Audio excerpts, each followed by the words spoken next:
Okay mga kapatid, nood na po tayo dito sa Balitang Pinoy TV. Yan, ang title po kasi nito, namutla ang lahat. Grabe lahat ha.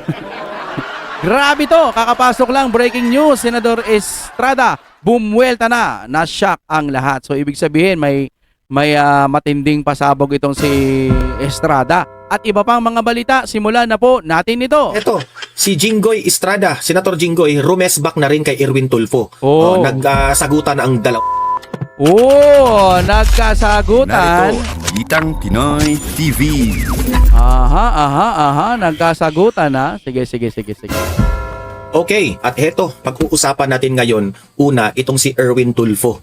Kasi po may mga nagkalat ngayon na video patungkol sa kanya na binabanatan niya dati itong si Riza Hontiveros. Tapos lately, nag-a-appreciate siya kay Riza Hontiveros. Di ba? Na meron raw mga Ay, pasensya na, Lola Meg. Kahit din ako eh. Medyo naaantig po yung puso ko kapag naririnig kong nagsasalita si Tatay Digong natin. Bibian de Mata, lahat ng minority walang ginawang maayos. Wala pala yung mga yan eh. Okay tuloy. magagaling na mga senador kagaya ni Hontiveros. Dati rin naman, may video akong ipapakita sa inyo na binabanata niya si Hontiveros. Nakakatawa nga eh. Okay.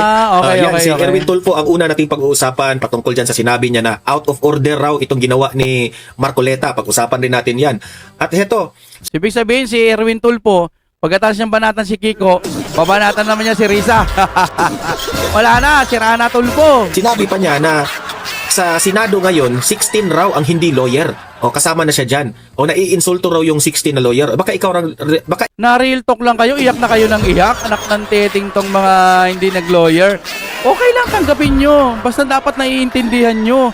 Ang tatandaan nyo na eh. ikaw lang ang nainsulto. Mamaya, pag-usapan din natin yan. At heto, si Jinggoy Estrada, Senator Jinggoy, rumesback na rin kay Erwin Tulfo. Nagsagutan ang dalawa. Mamaya, ipapakita ko sa inyo ano yung sagutan nilang dalawa, okay? At pag-usapan rin natin na itong si Auntie Claire Castro, nag-react na Uy! patungkol po sa negative 15. Yung negative 15, no? Nailusot niya pa yun eh, no? Ano daw yun eh, parang ang sinabi ata ni Manang Claire doon na yung 15, negative 15, magiging ano daw ni ano yun, parang magiging lakas daw ni BBM yun eh. Ano bang tawag doon? Motivation. Gagi, pababain mo na yung pangulo mo. Negative 15 na. Motivation. Uwe, Na-trust rating ni BBM. tuloy tayo ha, share lang ako. Nag-react na si Auntie Claire. Mamaya, atin rin ng pakikinggan. At last but not the least, ay itong pahayag ni Senator Amy Marcos. Bigyan natin ng reaksyon kasi may point itong si Senator Amy Marcos. Patang-kita mo talaga na plastic. Yan ang pinaka-best na ma-describe ko kay Erwin Tulfo. Plastic na pagka-senador. Kasi, bakit ko nasabing plastic siya? Alam mo namang, hindi ka aligned with the principles ni Hontiveros, pero pinipilit mo talagang i-align kasi ngayon, minority kayo. Oo, no? Wala kang sariling paninindigan. Kung mali si Hontiveros, dapat mananatili pa rin mali yun sa sarili mo. Hindi naman niya tinama eh. Pero ikaw, nakisama ka pa. Yan ang problema sa mga taong madaldal. At the end of the day, mabubuking ka sa mga pinagsasabi mo noon. Sabi nga ni ni Lola Meg, mga 80-80 daw itong si Hontiveros at si Kiko Matsing, sabi ni Tulfo. Ay, nako. Di ba? Ayaw niya dati pero ngayon kinain niya lahat ng sinabi niya. Ay, munggo. Ay, nako. Ito ngayon, Ay, teka, madam, huwag mong doblein to. Madudurog tayo sa salitang 80-80. Gawin mo na lang yung yung BOBO, gawin mong 80-80. Alisin ko to, madam, ha. Tapos sabihin mo ito, ganito, Yan. Di ba? Para di halata. Bawasan natin. Ewan ko to si YouTube. Ayaw niya ng ganun eh. Ewan ko, may mga time na parang ipa-plug ka niya, yun. Kaya, baguhin mo siya, gawin mo siyang yung BOBO, gawin mong ganyan. Yan, yung 80-80. Mas matindi yan, mas masakit yan. Mas masakit yan, no? Okay, tuloy tayo. Nasaan na ba yun? There we go. kumakalat ito ngayon sa social media. Napahiya siya. Napahiya siya dito eh. Okay? Ito pa ang isang sinabi niya. Ito, ano natin ha? Erwin na sinabi Pwede niya yan, out pwede. of order. Ito, yan, sinabi niya ito ha. Yan, pwede yan, ob, no? Parang ob. Dito siya pumalag kay Senator Marcoleta. Sabi niya, out of order pa ba yung magsasabi ng totoo? Kasi nung sinabi po ni Senator Marcoleta na yan ang problema kung wala tayong background sa batas, nasasaktan siya doon. Oo, Bakit iyak ka man siya. masasaktan, Erwin Tulfo, na totoo man na wala kang background sa batas? Banat ka ng banat kay Risa Hontiveros, banat ka ng banat kay Kiko. Kapag ikaw naman ang binatan, iyak ka ng iyak. Ang galing mo. Sabi mo, ad hominem, ad hominem. Katotohanan naman yan. Diba? Pasalamat ka kayo na nandiyan si Senator Marcoleta para pangaralan kayo kung ano Yeah. yung nasa batas. Yes. It's only that magkahiwalay kayo ng ano ngayon, minority, majority. Hindi nyo tanggap. Kasi mas inuuna ninyo ang ulo ninyong malaki na sa pamumulitika. Kasi alam ninyo, kapag masusunod Yes. itong teleconference na ito, na batas na ito, sina Bato makavote na sa impeachment. And this is very important na irespeto natin itong sina Bato na colleagues ninyo. Kasi senador yan, irespeto natin ang senador. Dapat. Like what other people respect you. Di ba? So, si Bato ay may karapatang bumoto sa impeachment kasi binoto yan ng taong bayan. Yes. Hindi naman yan natatalo. Sabi pa ni Erwin Tulfo, diniretso ko na lang kasi nanonood yung taong bayan. And the only way to explain it to them, ika nga, is diretsahan. Yeah, in-explain mo nga. Pero sometimes, sa sobrang direkta kang nagsabi, sometimes sablay. Yung bang tipong radio commentator ka man, na you speak a lot without even thinking kung ano yung resulta sa mga pinagsasabi mo. O tingnan nyo yung sinabi mo dati na sometimes we have to bend the law. Malaking kahihiyan yung ginawa mo. Sabi niya, isipin mo na bago ano. Pero inisip niyo ba yun nung sinabi niyang sometimes you need to bend the law? Inisip niya ba yun?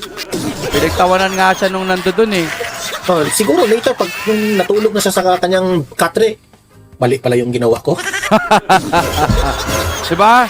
Back to you tuloy. Bago ka magsalita, isipin mo muna yung sasabihin mo. Wala, sirang-sira ang imahe ng mga to. Sabi pa niya dito, simple, itagalog mo para mas maraming makaintindi ng mga kababayan natin. Akala ko ba, ano ka, US citizen? Hindi ka pala. Oo nga pala, no? Oo nga pala. Paano nakalusot yun? US citizen, ha? Ano kayo, yan ang problema sa atin kasi ang dinidebate mo ay yung English at Tagalog. Hindi na natin nakukuha yung argumento Ako napansin ko yun, ha? Napansin ko yun. Yung mga taga-kabila, talagang mga, ni Marcoleta. 80-80. Whether it be Tagalog or English, kung nakakaintindi ka, pinapaliwanagan ka, doon ka sa argumento, yung point ng inyong debate. Yes. Ang hirap sa inyo, kapag matalo kayo sa debate, mag-walk out kayo na parang bata na iiyak. Ano problema? Wala na, corner na kasi sila eh. Yung pinipilit nila, hindi talaga pwede. Nasa loob-loob na nila yon, alam na nilang mali. Kaso nga lang, gawin na lang natin walkout para kunwari matalino tayo. Hindi ho nakakatalino ang walkout, nakakabastos yun. Ay nako. At sa totoo lang naman, it's not out of order. Nasabi niya, si Marcoleta raw out of order. Hindi. Naunawaan namin yung kay Senator Marcoleta. Pinaintindi kayo ni Marcoleta na meron siyang alam na hindi pa ninyo alam, na pinangaralan kayo na hindi ninyo matanggap-tanggap. Yun ang katotohanan. Kasi nga sabi nga nila, masakit ang katotohanan. Kasi nasa tao din naman kung marunong siyang tumanggap ng pagkakamali niya. Depende na lang kung pinapairal niya yung pride niya or yung pakiramdam niya, may kapit siya. Diba? Heto pa. Itong si Erwin Tulfo muna ang ating pag-uusapan ngayon ito yung reasoning niya. Kasi nandadamay na siya ng ibang mga senador. Bakit ko ba nasabing nandadamay siya? Ito yung sinabi niya.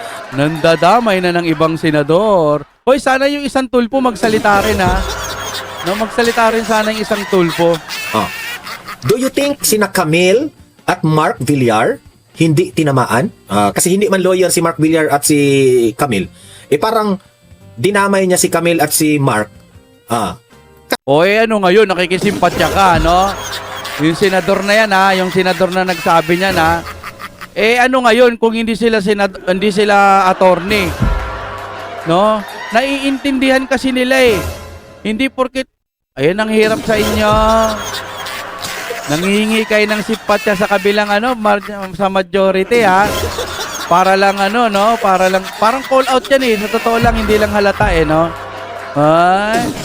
Biruin mo ito nga ang pansinin mo ha. Ewan ko ba kung saan napupunta yung mga utak ng mga to. Hindi sila attorney pero bakit hindi sila nagagalit? Di ba? Oh, kayo galit na galit. Di ba? Oh, ang laki ng diferensya, di ba? Ayan ang sinasabi ko sa inyo. Dati, malinis ang pangalan ng mga tulpo. Ngayon, marumi na. Bakit? Sila na mismo, parang inaamin na rin nila. Hindi ka pwedeng mag-comment sa kanila, naka-black, pili lang. Ay.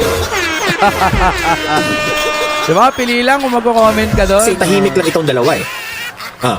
Pero majority siya. Pinare-realize siguro niya itong si Camille at si Mark para bumaliktad papunta doon sa minority. Wow ha? Wow. Alam mo, si Camille at si Mark Villar, Erwin Tulfo, hindi yan mga lawyer. Pero at least sila, marunong silang tumanggap kung ano yung mga bagong impormasyon. Yes.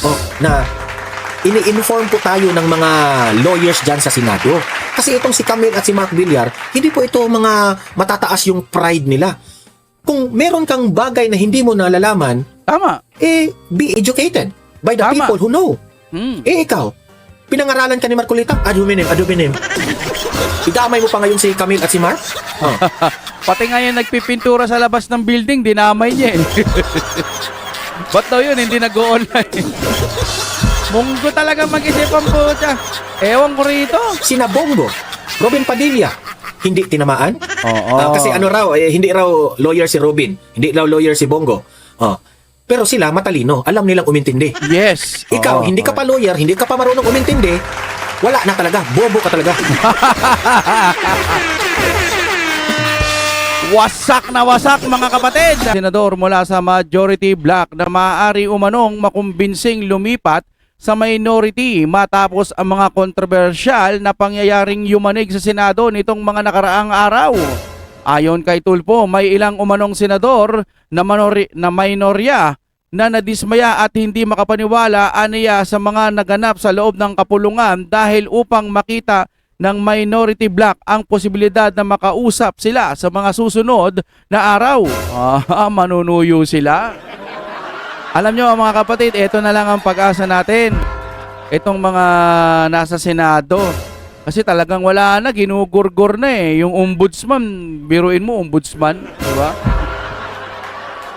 Ito pa, basahin pa natin. Dalawa sa kanila na probably after that happen, talagang medyo disgusted. Hindi sila makapaniwala. So probably these two, probably we can talk to them over the weekend. Suyuin nyo ng suyuin. Wala na, nasisira yung mga tulpo, no? Akala ko kasi dati kapag tulpo, talagang nagre-resolve yan ng mga paghihirap ng mga kababayan natin. Kapag may nag-aaway ng mga mag-asawa o kaya sa barangay, dumudulog ka, hindi ka makadulog-dulog, kaya kailangan talaga sumbungan ng bayan itong mga tulpo. Pero ngayon, nakikita natin parang nag-iiba. Maingay sila ngayon pero sa flood control, wala, hindi sila maanghang magsalita. Ingat na ingat sila, pero dito sa mga senador, napaka-loser nila kung titignan nyo po. Hindi sila marunong tumanggap ng kanilang pagkatalo. Ito, basahin pa natin. Hindi pinangalanan ni Tulfo sa kanyang pinakahuling pahayag ang dalawang senador na kanyang tinutukoy. Gayunpaman, matatandaan na nauna na yung sinabi na sa isang panayam na may 3 miyembro ng majority bloc na nakikita niyang posibleng magbago ng panig. Batay umano sa kanilang body language. Body language. Siguro gumaganon-ganon. Body language. Diba? May body language pa silang nalalaman. Okay, ituloy po natin. Kabilang sa mga pinangalanan noon ni Tulfo, sina Senadora Loren Legarda at Senador Francis Escudero.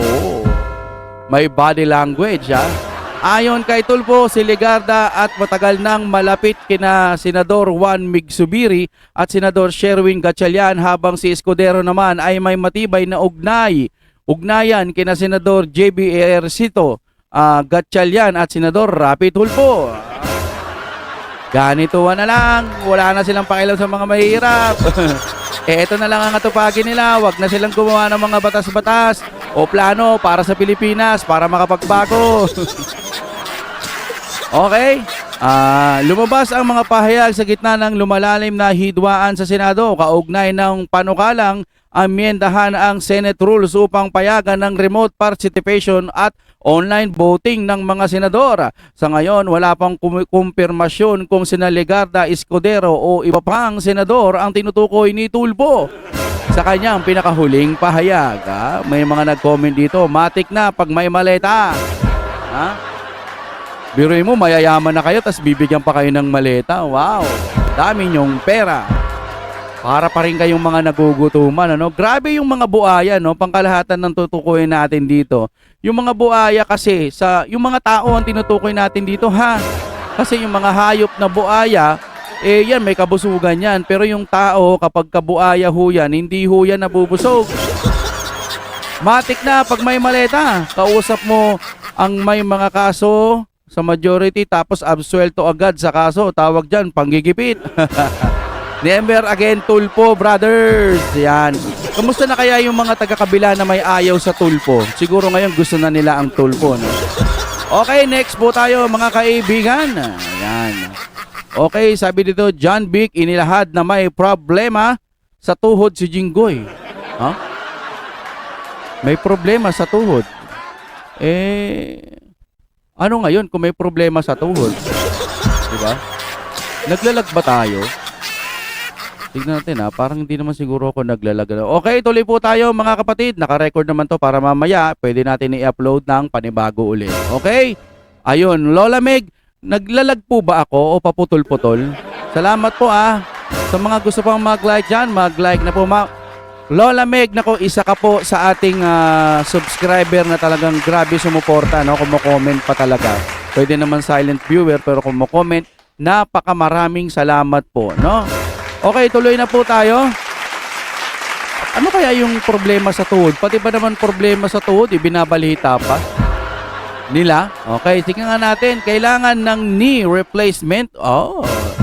John Vic nagbigay linaw sa kondisyon ni Jinggoy. Aba, tagapagsalita na ata pala ni Jinggoy ito, no? Ibinahagi ni Interior Secretary John Vic Remulla na ang kalagayan ng tuhod ni Senador Jinggoy Estrada ang isa sa mga pangunahing concern ng senador sa gitna ng kinakaharap na plunder at grab cases sa Sandigang Bayan. Aba. Bakit may ganon, Okay. Ayon kay Remulla, nakausap na niya ang senador matapos may isampa ang mga kaso at babanggit nito ang kanyang kondisyon sa kalusugan. Ang concern niya, yung tuhod niya na kailangan ng knee replacement. May ganun pala yun, no? Lumabas ang pahayag habang inihintay pa ang magiging aksyon ng Sandigang Bayan kaugnayang mga kasong isinampa laban kay Estrada dahil sa umano'y kickbacks mula sa mga flood control project. Nadawit, Nadawit, naka-silent viewer. Sige po, okay lang yan. Mag-silent viewer kayo dyan para nakapokus kayo sa inyong panonood. Ludi Martinez, shoutout po. Okay lang may problema sa tuhod, wag lang may problema sa kamay. Yung clip 2, maniac ba yun? Parang tapos na. Okay, hindi, bago pa lang tayo. Liz Vergara. Liz, ito pa, nagsisimula pa lang po tayo. Nagbabasa-basa pa lang tayo ng ating mga news for today. Talk to him already. Sabi ng ganun, I gave him option and he said he will think about it. Ano kaya ang kanilang pinag-uusapan? No? Ayon pa sa kalihim, patuloy na may minomonitor ng mga otoridad ang sitwasyon habang naghihintay ng desisyon mula sa Sandigang Bayan. We are waiting for the Sandigan Bayan. We have eyeballs on him 24 hours. Pag nagluluto siguro si Jinggoy, naka-monitor. Okay, next po tayo mga kapatid. Paggamit ng index card, dinipensahan ni Riza. Hindi ba sila nagtitake ng note noong estudyante sila? Bakit? Madam, estudyante ka pa rin ba ngayon? Nagtatanong lang po, ano. Okay, basahin na natin. Hontiveros sinagot ang puna sa pamamagitan ng index card. Ipinaliwanag ni Senadora Risa Hontiveros ang madalas mapansing paggamit niya ng index card sa mga pagdinig at sesyon ng Senado matapos itong maging paksa ng puna at komentaryo sa social media. Sa panayam sa programang Political Beat ng One News, iginiit niya, feeling ko kapag tatayo sa plenaryo o magsasalita sa hearing, dapat factual, dapat may accuracy o precision. Na may, siguro madam, may kasamang script, ganun. Kasabay nito, sinagot din niya ang mga kritiko na kina-question ang kanyang pagdadala ng index card sa mga sesyon. Hindi ba sila nagtitake ng notes nung estudyante ba sila? Ako noon, nagtitake note ako, pero ngayong malaki na ako, hindi na ako nagtitake note. Kasi kung ano ang saloobin ko, halimbawa ngayon, magsasalita ako sa iyo, Risa Hontiveros, ang sa akin lang, wala pa akong mga nakikitang mga balita sa iyo na talagang bumulaga at talagang nakita natin na, uy, wow, si Ma'am Risa Hontiveros, may ginawa para sa bayan.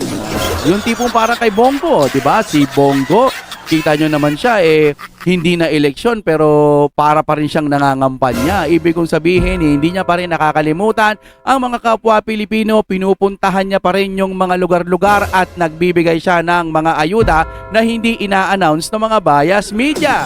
O, di ba? May script ba ako? Wala! Basta pumasok lang sa isipan ko yung katulad kay Risa Hontiveros, sana naman po meron kayong mga nakita mga nagagawa, ay meron kayong mga nagagawang nakikita man lamang namin para pwede naming ibalita. Kaso wala, ang nakikita lamang po namin ay pagbanat nyo lagi sa mga Duterte o mga kaalyado nito at magpasa hanggang ngayon, ang pinakauling balita sa'yo ay walk out. Diba? Walk out, no? Walk out. Diba? Wala naman tayong mga nakikita puro walk out. Ito, basahin natin ang ating mga kababayan.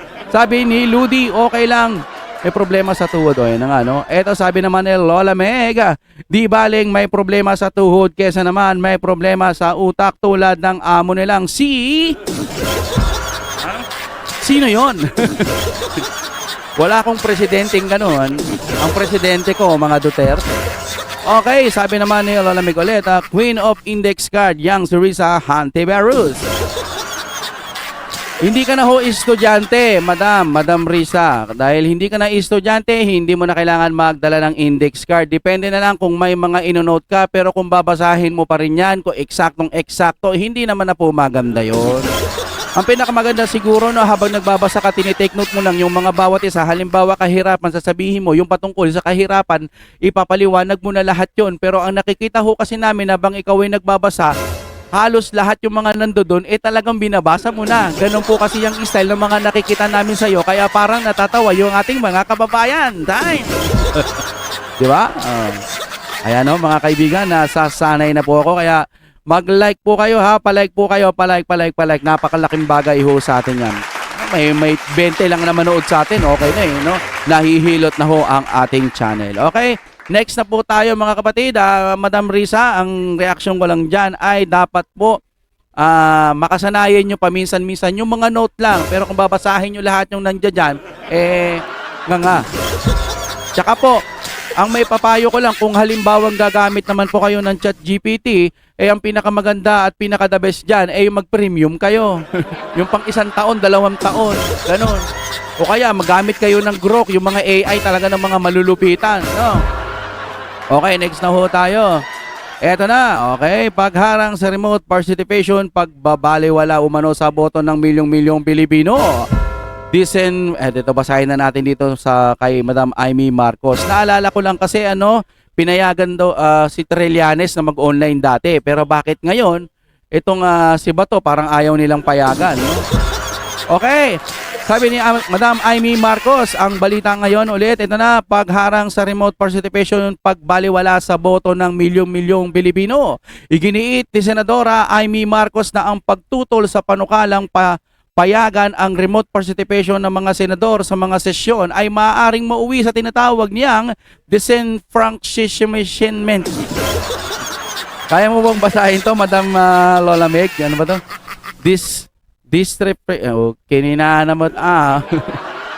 Ito, ano ko to. Yan, ito. Si Madam, si Madam Lola Meg, magaling mag-English yan. Yan yung word na nakalagay na dyan sa baba. Paano ba yan basahin? Ha? At ito na, pagbabaliwala sa mandato na ibinigay ng milyong-milyong botante sa kanilang mga inihalal na kinatawana. Ang pahayag ni Amy ay nilabas sa gitna ng umiinit na bangayan sa Senado kaugnay ng panukalang amyemdahan ang Senate rules upang payagan ang online remote participation ng mga senador sa ilalim ng mga itinuturing na justifiable reason. Pwede na, no? Hina talaga ako sa pagbabasa ng English. Pasensya na kayo, ha? Pero minsan pwede. Pag hindi familiar sa akin yung mga word, nahirapan ako magbasa. Okay. Ayon kay Amy, hindi dapat basta-bastang ipagkait sa isang halal na senador ang pagkakataong makalahok sa mga pagdinig ng mahalagang botohan, lalo na kung may kinatawan itong milyong-milyong mamamayan. Ayaw nga nila Madam Amy, nagwo-walk out sila. Ayaw nga nila kasi ayaw talaga. Disenfranchisement ng voters. Ilang milyong tao ang naghalal sa kanila, mababaliwala yon if they are not allowed to participate as senador, sabi ng ganon. Okay? Sana ba yon?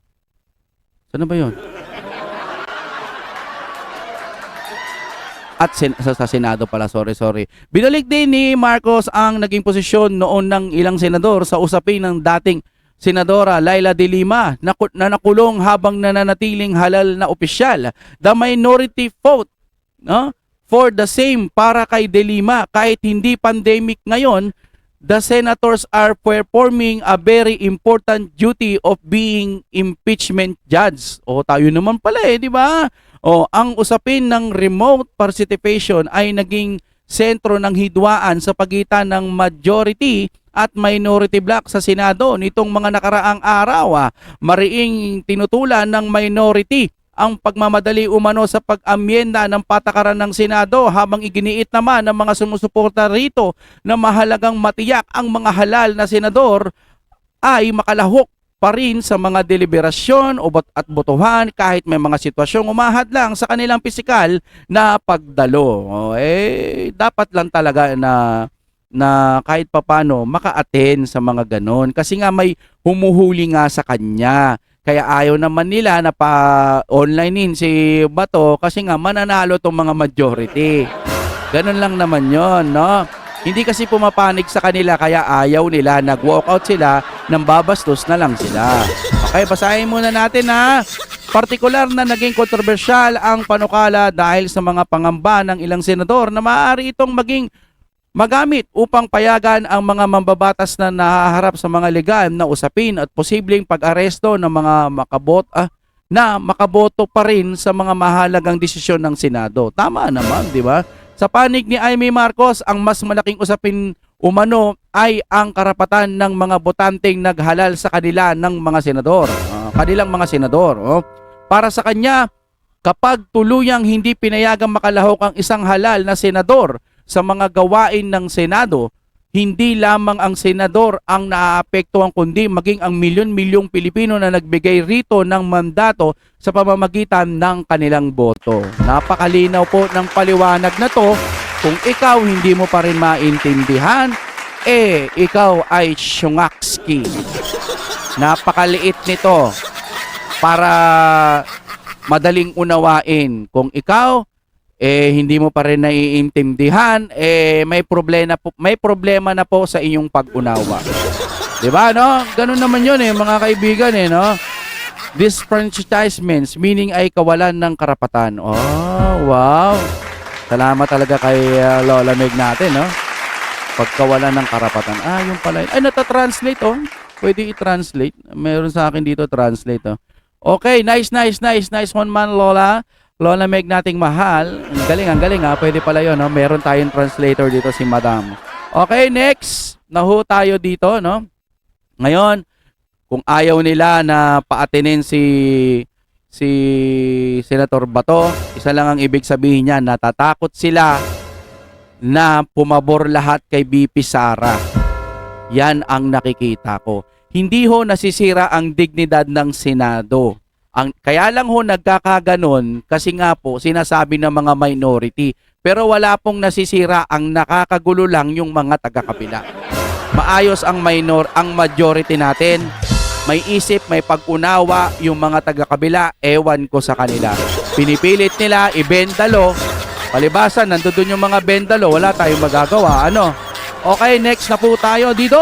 Erwin Tulfo, inilahad na posibleng lumipat sina Legarda at Escudero. Oh, eto na, lumitaw na. Erwin Tulfo, nakikita ang posibleng lumipat sina Legarda at Escudero. Nagbigay ng bagong usap-usapan si Senador Erwin Tulfong manghuhula pala to eh.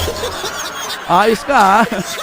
Matapos niyang inihayag na may posibilidad umanong lumipat sa minority bloc ang ilang mga kasapi ng mga majority group ni Senate President Alan Peter Cayetano sa panayam sa programang On Point ng Billionaire News Channel. Sinabi ni Tulfo na batay sa kanyang obserbasyon, may ilang senador na majority bloc na tila maaaring magbago ng panig sa mga sumusunod na panahon.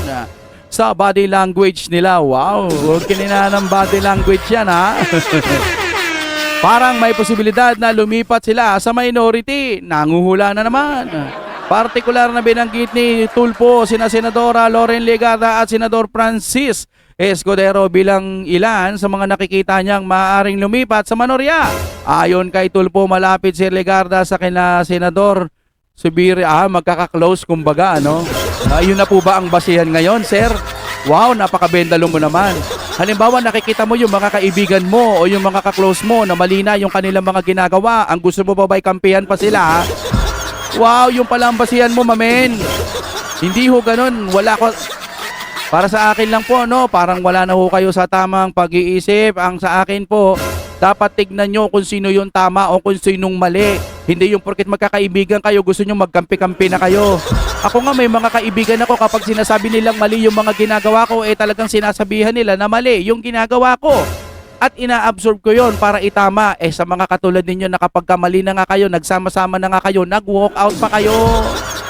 Yan lang ang aking opinion. Diba? Marilu, shout out ha, Kalibayan. Yan ha. Maraming salamat ha. Yung iba napapa-comment na lang. Si Marilu, silent viewer lang yan, pero napapa-comment. Si Lola Meg ang ating din tagabantay. Si Liz Vergara, tagabantay lang din yan. Nandiyan yan. Kung sino maingay, papaluin. Okay. Bagamat wala siyang binanggit na anumang formal na plano o deklarasyon mula sa mga nabanggit na senadora, sinabi niyang ang kanyang pananaw ay nakabatay sa kanyang mga obserbasyon sa loob ng Senado. Puro ka obserbasyon. Ano na ba ang nagawa mo? Okay. Sa ngayon, wala pang opisyal na pahayag sina Legarda at Escudero hinggil sa obserbasyon ni Tulfo. Ngunit dahil sa naging pahayag ng senador, muling nabuhay ang mga espekulasyon tungkol sa posibilidad na panibagong realignment sa Senado sa mga darating na araw.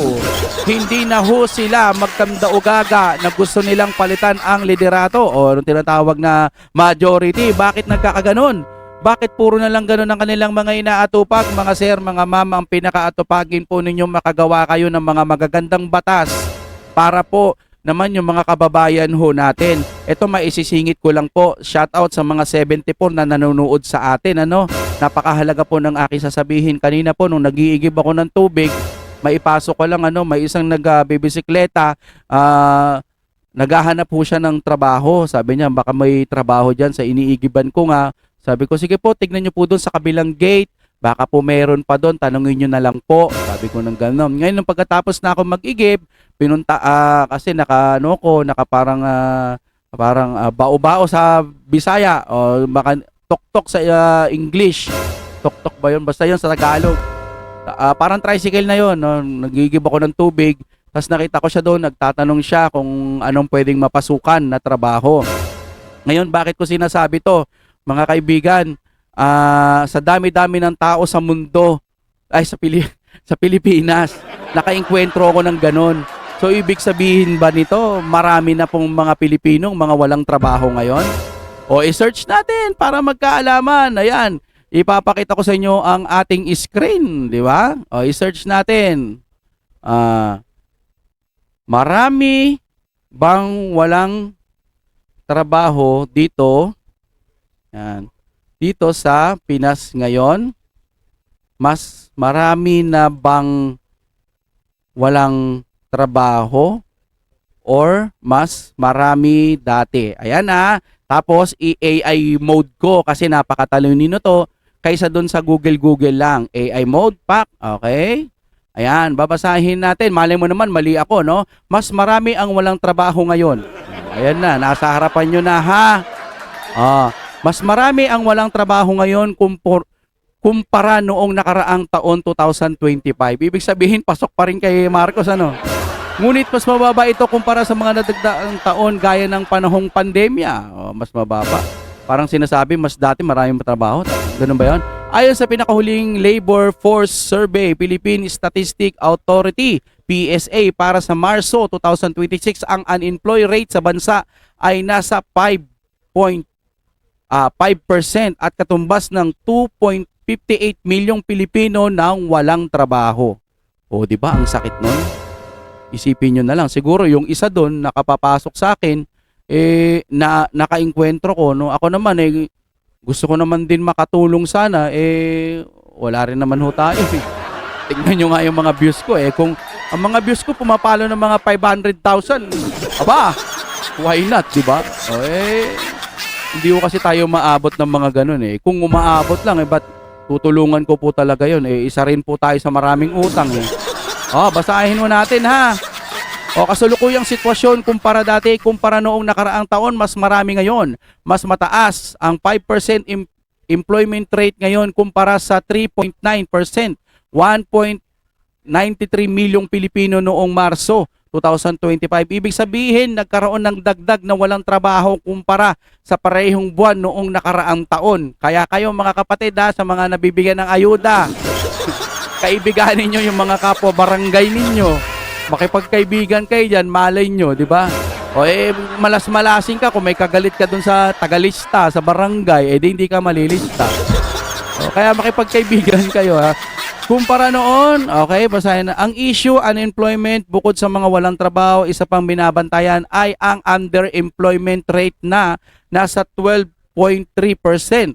6.303 milyong Pilipino. Sila ang mga Pilipinong may trabaho na ngayon ngunit naghahanap pa ng karagdagang oras sa pagtatrabaho o karagdagang pagkakakitaan dahil hindi sapat ang kanilang kinikita. Kung gusto, okay na yon mga kapatid, no? So, nandoon na ang kanyang sagot. So, ibig sabihin, dito sa Pilipinas, ang daming issue na po pwedeng talakayin dyan sa Senado. Talakayin kung anong gagawin sa pagtatrabaho, ganyan. Kasi 2 years na lang, wala nang president, depende na lang kung madadagdagan. Sana man lang mapag-usapan, unemployed ngayon, parami ng parami ang mga walang trabaho. Anong gagawin natin? Bigay ayuda na lang? Hindi masama po ang pagbibigay ng ayuda. Mga kapatid, ang masama po, madali lang kasi matunaw yung ayuda. Baka ngayong iba hindi na lang magtrabaho Baka tinuturuan nyo na lang maging tamad sa pagbibigay ng ayuda. Uulitin ko, hindi masama ang ayuda. Okay na okay po yan. Ang hindi okay, walang trabaho. Di ba? Yun lang, sana matulungan ko si Kuya, yung kanina. Siguro nasa edad yun 48 to 50 plus. Mga 51, 52. Wow, kasi siya nagbibisikleta, no? Malay mo, someday, mabalikan ko. Ayun mga kaibigan, dumako na po tayo sa news, no? Eto, ewan ko dito, manghuhula to si Erwin Tulfo Ang ingay-ingay, no? Pansin nyo? Pag-usapan nyo flood control, tahimik yan. Wala akong galit sa'yo, Idol Rapi Tulfo, Erwin Tulfo, no? Ewan ko kung anong mga nangyayari sa inyo, pero sa tingin ko, palagay ko, opinion ko, malamang alam nyong may mali, pero ayaw nyo lang kumilos. Opinion lang yan, mga kaibigan. Yun lang ang nakikita ko. Ikaw ba naman Kasi nga, di ba, pera, alam mo naman ng pera, di ba? Kung hindi kakayanin ng kaisipan mo, yung pera, talagang kukontrolin ka. Pag hindi mo kaya, di ba? Pero pag kaya mo, may paninindigan ka, may pagmamahal ka sa tao at naglilingkod ka sa bayan, hindi ka basta-basta magpapa-chenilin, tsuktsak sa pera-pera lang. Di ba? Tama yun, mga kapatid. Ang dami pa rin yung mga nagko-comment. Tahol ka ng tahol, bem, dalo, paldo na paldo ka talaga. Ang kulit Matakot kayo sa sinabi ni Sir Camiling Villar, kayong mga Brave 30. Oo. Kasi mas hudas pa sa pinakahudas pag lumipat talaga kayo, no? Si Lauren Legarda hindi rin pwede kasi may anak to, no? Pagka magkasalungat na kayo, aba, wala na. Uulitin ko rin, hindi po lahat na nasa majority maka Duterte. Ang nangyayari kasi, dun sila sa tama. Hindi sila dun sa mga mali. Okay? Next na po tayo mga kaibigan. Eto na. Mamadaliin ang pagkakulong sa mga miyembro ng majority para di na maumpisahan ang hearing ng flood control ng Blue Ribbon. Wow! Diba? Intindi, no? Siyempre, kailangan makulong si ganire, si ganito para pag nagkabutuhan, talaga mai-impeach si BP Sara. Eto nga isipin ninyo, sige, pag na-impeach nyo si BP Sara, magbabago ba ang Pilipinas?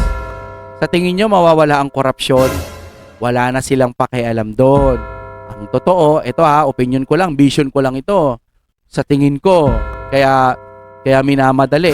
At pag natalo si BP Sara dito, sila lang ang makikinabang. Wala na silang pakialam kung yung Pilipinas lumubog. Sana lang matapos na tong krisis natin. Krisis sa sindikato, sa tingin ko lang krisis sa langis, sa gera, tapos mga Pilipino mismo nag-aaway-away. Dati may issue sa China, nangaagaw yung China, bla bla bla. Ngayon wala na. Pilipino na, sa Pilipino ang naglalaban ngayon. 'Di ba? Isang mga sakim, isang panig, dalawang panig yan eh. Mga sakim at yung iba naman talagang doon sa tama. Meron na nga lang isang hindi nagsasalita sa Senado, nagsalita, para sa akin parang wala ring kabuluhan. Shoutout kay kay Supremo ng Senado, si Lito Lapid, no? Bisa ka na nga lang magsalita, sana binigyan mo ng masyadong makahulugan. Ginawa mong entertain, mahal kita. Okay lang, wala akong hate, love ko yan. Senador yan love ko yan, no? Pero sana kumampi na lang kayo sa tama, hindi yung para siguro ayaw mo rin magurgur kaya doon ka sa kabila. Yun lang, sayang. Hindi ho talo si BP Sara. Kahit papano may makakain pa rin si BP Sara. Ang mga Duterte kahit papano may ipon kahit konti. 3 beses sa isang araw makakakain yan. Okay pa rin yan. Kahit makulong yan, may makakain yan. Talo ang mga Pilipino. Kapag hindi na Duterte ang nakaupo, kahit yung mga kaalyado nun. Pag pinamunuan tayo ng masasamang tao, kahit sabihin mo pag nakikinabang ka dun sa kabila, lulubog at lulubog tayo. Hihintayin mo pa na makikita mo yung mga kababayan natin na talagang walang-wala na? Ang taas na sobra ng dolyar natin. Dolyar? Piso sa dolyar. Tingnan na nga natin ano na ang piso sa dolyar ngayon. Tanungin natin. Okay. 61.59. Wow, heavy. Heavy. Kung may $10 ka, meron ka ng 615 pesos. Ganda pala ng palitan, di ba? Heavy. Alam nyo maganda to? Hindi. Dati nga nung nag-58, 59 kabado na ngayon 61.59, magsisi 62 pa yan. Tapos ang sisisihin, gera lang. Baka mauwi pa sa pagsisisi sa Pangulong Duterte. May comment ba kayo? Teka lang, basahin muna natin ang ating mga comment. Saan ba tayo magsimula? Dito. Ang sarap ipa-ritual lahat ng nasa minority.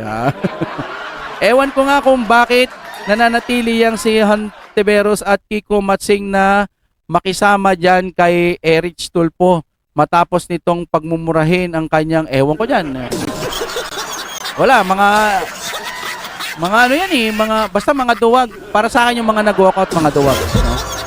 Kay Kuya Jun, kay Gudo, minority nanalo yan dahil sa kapangyarihan ng bangag at chairman ng COMELEC commissioner. Alam nyo kaya nabaligtad na ngayon kasi nga ayaw na nila sa mali. Kaya siguro mas marami nang naniniwala dun sa tama. Di ba? Dapat people wear pa na, sabi ni Gudo, no? Okay, ito pa, basahin pa natin kay Lola Mega. Wala naman pakialam yang si BBM dyan sa pagkawalang trabaho ng mga kapilipino niya na mas focus siya sa impeachment ni BP Sara at sa pagpapakulong ng mga senador na nasa majority. Titignan ko lang ha kung nandito yung ano ko, yung eto pa pala, may papanood ako sa inyo ha.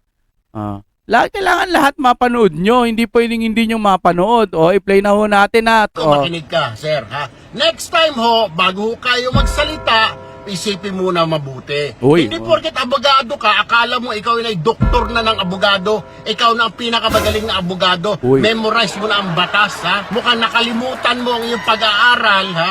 O talagang hindi mo alam, o kundi absent ka siguro na itinuro sa inyo sa law school. Kaya next time, ha, Kiko Pangilinan, Uy. Punyemas naman, mag-isip-isip ho, sir, ng konti. Ano Matagal na to ha. Ito pa yung magkakalaban sila pero ngayon nagsisip-sipan na sila ng mga daliri, no? Hindi literal. Ang sinasabi ko rito, magkakakampi na sila. Di ba? Tingnan nyo ha. Kung paano nyo manatan si Kiko noon. Tapos ngayon, kakampi na nila ngayon. Dati nga, ayaw nila kay BBM yung mga dilawan. Pero ngayon po siya nagsisip-sipan sila. Sang ka pa. Kaya okay na, mag-like kayong lahat dyan. 17 na kayong nanonood. Ilan na ba nag-like sa atin? Tignan nga natin. Wow, 80 na yung nag-like. Ay, 66 pa lang yung nag-like. 66. Yung mga nanonood parang 70, 80. Tama ba? 72. Tagtagan nyo naman yung like nyo mga kapatid. Para naman tuloy-tuloy yung daldala natin dito. Ha? Masaya ako pag may mga nagla-like, no? Nababago kasi ang algorithm natin. At kung po pwede, pa-share na rin to. Kung may mga group kayo dyan, i-share nyo na. Ha? Bawi na lang ako sa inyo pagka nakabawi na talaga. Okay? Grabe ito si Erwin Tulpo. Ang bangis no? Tuloy tayo. Daldal ka kasi ng daldal ha?